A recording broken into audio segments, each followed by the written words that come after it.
and I must say I'm a little bit nervous, feeling a little bit vulnerable, because my next guest, she is a professional teaching fellow at Laidlaw College. But the topic is vulnerability, and I just found out there's going to be a quiz. Exposed before the nation. We'll see how this goes. Zara Maslin joins me now. Zara, kia ora, thank you for your time.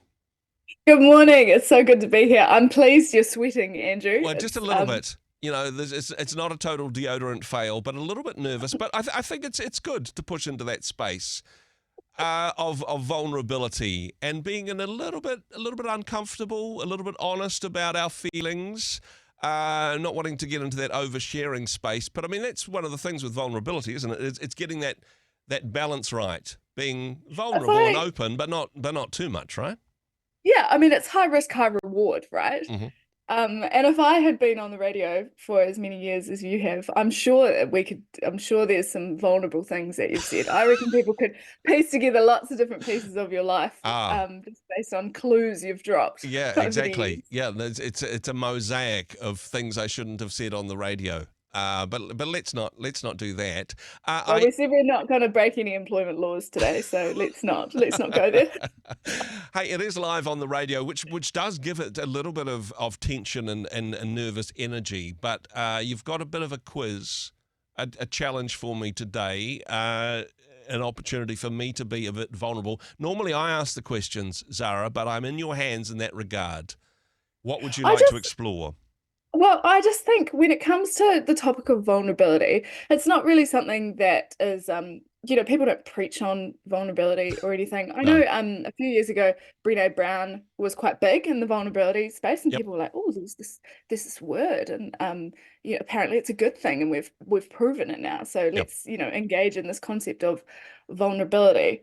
But like I said, it's not really something you hear preached on, but in my experience, my background is in youth work and youth ministry, and I suppose pastoral care is a much bigger umbrella on that. Mm-hmm. And the beauty of vulnerability in that space is that it's actually quite scandalous. I really love ethics, and that sort of is my expertise, I guess you could say, in the youth work, youth ministry scene. And ethics is where you're navigating these like boundaries, or a big part of ethics with young people is where you're navigating boundaries, where what is and isn't appropriate as you navigate this relationship. Yes. So one of the core concepts is whakawhanaungatanga, or building quality relationships, and it's just so shady sometimes. And that's why I love it, and that's why I really love to help people guide that. And so one aspect of that is vulnerability. Yeah. Wanting to stay on the right side of the scandal in that regard, but I suppose unless we're vulnerable, and this is true of any relationship, whether that be a work relationship or a marriage relationship or working with children, is if we're not authentic, if we're not an authentic version of ourselves, if we're not being a little bit vulnerable, then it's not really a relationship. We're just pretending to be something that we're not. Yeah, exactly. And I mean, vulnerability it kind of opens a gateway for a whole lot of common ground. It can be a really empowering tool for people. It can give people an opportunity to be open and honest. I mean, the Bible talks lots about confession, and confessing your sins to one another and pray for each other and be healed. The outcome of vulnerability is quite an incredible, beautiful thing. Yeah. But knowing how far is too far and what isn't appropriate is what I'm interested in today. So that's why I have a quiz for you. Okay. So my question for you is, what is this appropriate vulnerability? Okay. So it's yes or no, appropriate or inappropriate. Yeah. Let's see if I get a passing grade. All right. Sometimes I get hangry. Is that appropriate? I think that's appropriate. Sometimes I need a Snickers bar. I'm a nicer person when I have one. I think, I would say that's appropriate. I agree. Harmless. Good. A common experience is great. What about I'm grieving the death of my grandmother? For me, that would depend on who I was talking to. Yeah. I think the relationship is definitely a big one there. Yeah, and but again, perhaps like the hangry thing, sometimes we need to say, "Hey, I'm not my normal bubbly self, and this is why." Don't want to get into the details, but there's some stuff happening in my life. Whether or not we share the details But Yeah. sometimes I suppose we need to have a little bit of explanation why we're not quite as friendly and bubbly as we normally are, right? And that's important for both us and the person that we're with, right? Yeah, It goes yeah. both ways. What about sometimes I wonder if parts of the Bible aren't inspired by God. Yeah, again, I think that very much context is important on that one. I don't know, but if I was in a lecture at Laidlaw, I think that's a good place to have that robust conversation Yeah, for um, sure. when we're talking with small children about whether or not God is real or whether he's in a different category, whether it's more of an imaginary story type thing. Well, yeah, I mean, that gets a little bit riskier, perhaps. Yeah. It's kind of and you're really you're really hitting it, and I've got a couple more of these for you, but Okay. it depends on who you're talking to, and it depends on the relationship that you have with them. And something that we talk about in pastoral care is around the power dynamics. Yeah. Who's the more powerful person in this relationship? So if you are the pastor of a church, you have quite a high position of power, Yeah. whether that's true or just standing on a sandcastle or whatever it is. You're in this power position, or as a youth worker and a young person, the youth worker is in a power position.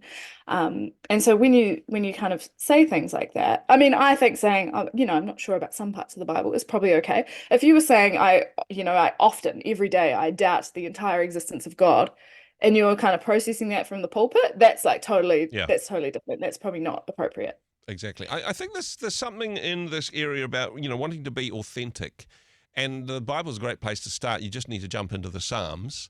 That, Yeah, these are sometimes, great examples of vulnerability and authenticity and people being quite honest in the Psalms. It's lovely to read the Psalms and go, oh gosh, I'm so glad that David also doubted. And I'm exactly. so glad But that he I suppose in didn't have that his act context, together. though, David as the king, sometimes being angry or disappointed at God, he's talking to God about that. Yeah, That you don't necessarily want to hear that same level of vulnerability and doubt. And you know what? Maybe this is all a bunch of rubbish from the person that's leading your Bible study. yeah, Even though it's in the Bible, there's still context is important, really, isn't it? yeah. And perhaps maybe they should talk about that with a spiritual director or Yeah. a supervisor or someone. Or yeah. What about crying, Andrew? Do you think it's appropriate to cry when someone tells you sad news? Yeah, well, I mean, I'm a crier. That's just how I am. I think different Yeah. people do respond differently. Um, as long as it's genuine vulnerability and it's not a fake thing, because I think this is Fake the crying. fake crying. Yeah, it's like, okay, Yeah. well, I'm pushing for empathy here because I suppose the danger. The red card for me in vulnerability is: am I being vulnerable because this is an authentic expression of myself? Or am Hmm. I being vulnerable in a way to encourage vulnerability from somebody who is already vulnerable in a way which could be manipulative or to build a relationship which isn't based on truth? That I suppose that Yeah. that authenticity, making sure that our motivations are in the right space, although that's easier said than done, right? Yeah. Oh, yeah. And you've really got to check yourself, especially if you're the person in that power position. What is your agenda here? Yeah. Why are you behaving the way that you are?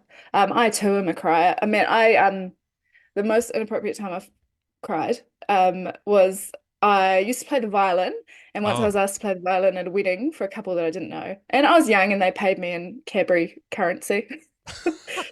Clearly, their standard for music fits their budget, but yeah. I cried and I sobbed and I sobbed on my violin as this stranger walked up the aisle, and Wow. I know now I could never be a funeral director. I could never, I will cry when it's not. Professional mourner, though. I mean, maybe there's a role Oh, for you and yeah. I in that. If you want somebody to, if they want to hire people to cry at funerals in particular, gun for hire in that regard. This thing Shall about we start a business? wow, Sounds good. exactly. Professional mourners are us. Now, the thing about vulnerability, and we said this at the beginning of the conversation, the challenge with it is that it's kind of countercultural because the message that we're wanting to give is know that we're resilient, that we've got it all together, that we're wanting to present ourselves as an example of strength. And again, there's a Hmm. place for that. But it is countercultural to say, you know what, I'm happy to talk about my weaknesses. I'm happy to talk about some things about me which are less than perfect, because that gives other people permission to not have to waste energy pretending to be perfect as well. Yeah, for sure. And I think talking about David is that you mentioned before is a pretty good example of that. Like David is the king. It's not really appropriate for him to be putting doubt in everyone's mind. You know, at some point you sort of have to suck it up and go, actually, I'm the leader here, Come on. and I need to try and, you know, put a brave face forward to try and encourage others. But what we do know about David is that in a different part of his life, he was processing, Yeah. and he was, you know, some people will journal.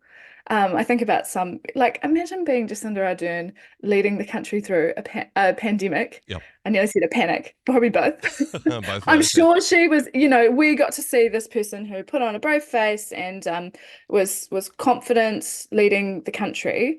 But I'm sure behind the scenes she was like, oh my goodness, what are we going to do? The Jacinda Diaries, I think, would be a bestseller, and if she's not going to write it, I'm sure we could get AI to write that on her behalf. Yeah, definitely. Hey, we're just about out of time for today, but hey, such an important topic and an important, I suppose, to challenge ourselves when it is appropriate to be vulnerable. And if we wouldn't describe ourselves as vulnerable, maybe that in itself is a weakness. Zara, thank you for a robust conversation on the topic. Thanks for joining us today. Thanks for having me. Hey, thanks very much for joining us in the Rhema studio. Thanks very much for watching the interview. It's kind of nice to have an audience, actually. And if you did like what you watched, then do give us a like, do give us the thumbs up. And if you'd like to see more interviews like that one, or perhaps even better, subscribe and those interviews will come straight to you. Don't forget to turn on your notifications, and we'll see you in the next one. Cheers.